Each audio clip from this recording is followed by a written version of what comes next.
Today on Reese Dixon, we are making this sparkly tinsel garland.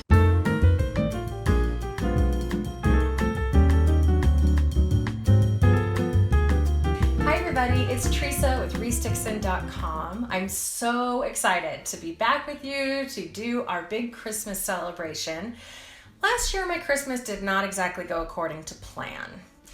But that's okay, because we're going to rebound and we're going to take what I started last year, we're going to rework it, and this year we are going to be doing 2 Christmas trees. That's right, 2. That will bring my total in my house to 11 trees. You are not going to want to miss my home tour, but that's coming later.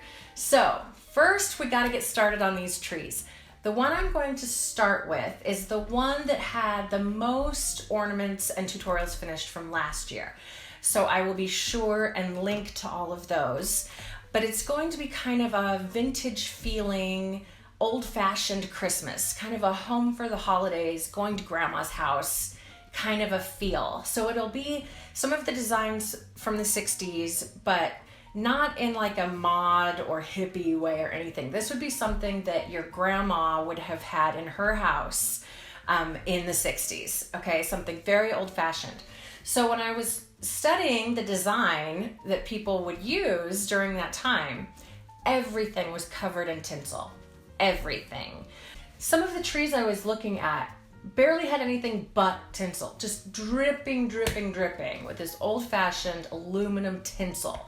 It's gorgeous, it's so fun, but if you've ever tried to decorate a tree with tinsel, it makes an enormous mess. You'll be finding tinsel in every room of your house. If you have pets, you don't want to know where you're going to be finding tinsel, and you can't get it off your tree. Like, you can't ever reuse it from year to year because the strands just go crazy. So if you have a fake tree that you reuse every year, it's just gonna be covered in tinsel now. So I wanted a way to use the tinsel that was so popular, but do it in a way that would actually work for me, work for how I live, how I decorate, and so kind of be a modern update. And so that's where I came up with this idea for this tinsel garland. By tying these little bursts of tinsel onto this piece of crochet yarn, I will be able to use this every year. It will not make a mess. This stuff is on there for good, and I still get to have that gorgeous tinsel effect on my tree. So let me turn the camera around and get started by showing you how I made this. Here you can see my tinsel banner in project, my tinsel garland. And so let me show you how I assembled this. First off, you'll need whatever you're going to use as the base of your garland. I love to work with crochet thread. It's super strong, adds another little bit of visual interest. You know, everything should be pretty, and so it's crochet thread is, but it's, like I said, it's super strong and still lightweight, but heavy enough that it won't just get completely gnarled in on itself. So just to start, I just tied a knot there, and that's probably excessive, as you'll see later on, but I just wanted to make sure that all of my hard work could not be undone. So I just started by tying a knot there, and then I start tying on my tinsel, which I'll show you in a second, but I space them out, you know, what is that, like 3 inches maybe, so that I have room to really wrap the garland around the branches. You can do whatever size works for you. And you can see here that the finished length is maybe 4 inches or so, 5 inches. And again, you can give that a haircut if you want all of your pieces to really be trimmed and line up. I wanted to keep it really long so that it still had that draped tinsel look to it that I'm really going for with my vintage tree. So let me get down to the end I'm still working on so I can show you.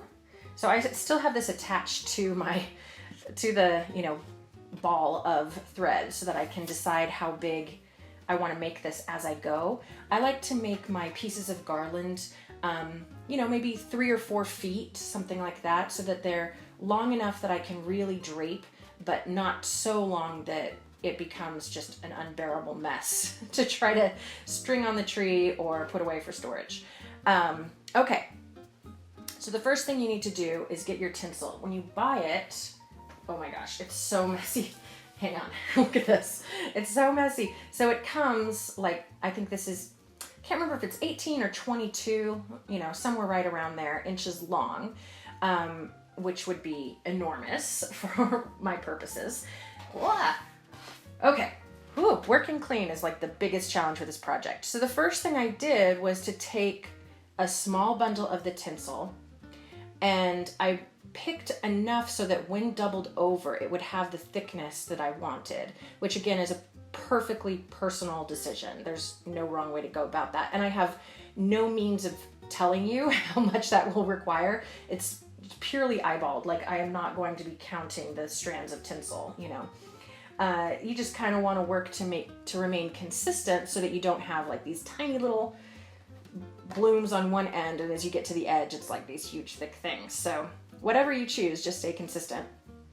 So then I cut it in half. So this is the finished size, and that's maybe 8 inches, something around there. So whatever my first, you know, if it was 18 or 22, then I just cut that in half.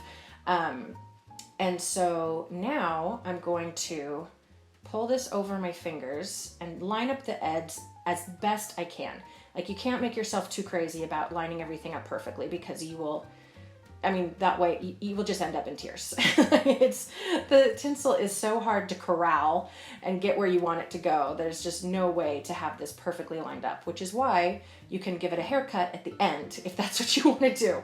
So I have this looped around one finger, and I'm going to pinch the ends with my thumb and pinky, and slide another finger in there. So I've got 2 fingers holding that loop open. I've got my thumb and pinky holding it at the bottom closed, and then I have this 4th finger here that's free, and that's where I'm going to put the thread of my garland. So that 4th finger is going to hold that. Okay, so do you see, like, looped around? I'm holding it the loop closed with these fingers, and then using this 4th finger to hold the garland in place so that I can wrap it around, okay? So now I'm going to take this loop and pull it. So I just pulled the ends up. I'm holding those now with my first 2 fingers, and I'm pulling that loop over. So it looks a little bit messy. See, now I'm just pulling this tight. But this is, you've made this knot a million times. I mean, it's a really simple knot. Anytime you have to tie something around another piece of something, this is the knot you do. So pull it tight, and you've got your little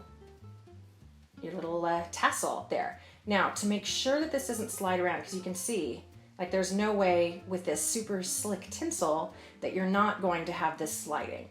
And that way lies tangles. So I'm going to take my hot glue gun and just add the tiniest bit of glue. Just, ooh. You see how calloused my fingers are? I literally just glued myself, and I'm fine. Come on.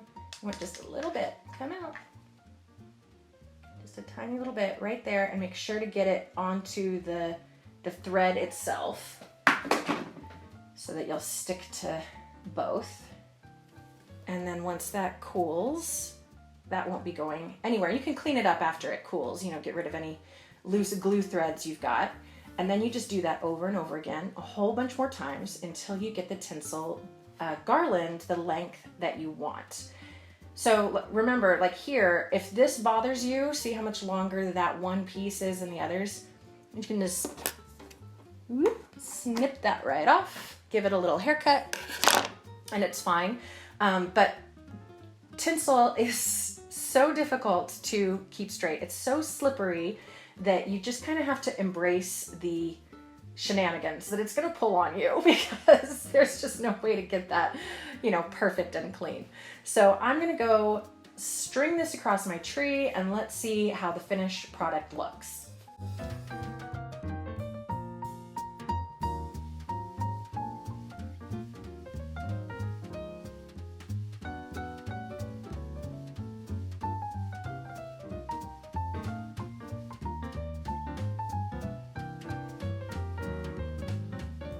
This was actually a project I started last year, and so it was staying up in my living room for an embarrassingly long time after the season, and my cat still did not manage to destroy it. I was not finding tinsel dragged through every room of my house. This method makes your tinsel last as long as anything. You know, I certainly can't guarantee pet proof, but it has a fighting chance now. And now I'm gonna be able to put it on my tree and have that sparkle every year without any of the hassles of regular old tinsel. I think it's gonna look gorgeous and really add so much shine and sparkle to the tree. So make sure that you subscribe so that you can see all the rest of the ornaments that are going on this tree, all the ornaments I'm doing for my next tree. I have so much Christmas in store for you. 2 years of Christmas in store for you. You are not going to want to miss it. So be sure and subscribe, like, and share these videos. That helps me so much. And we'll see you next time. Bye-bye.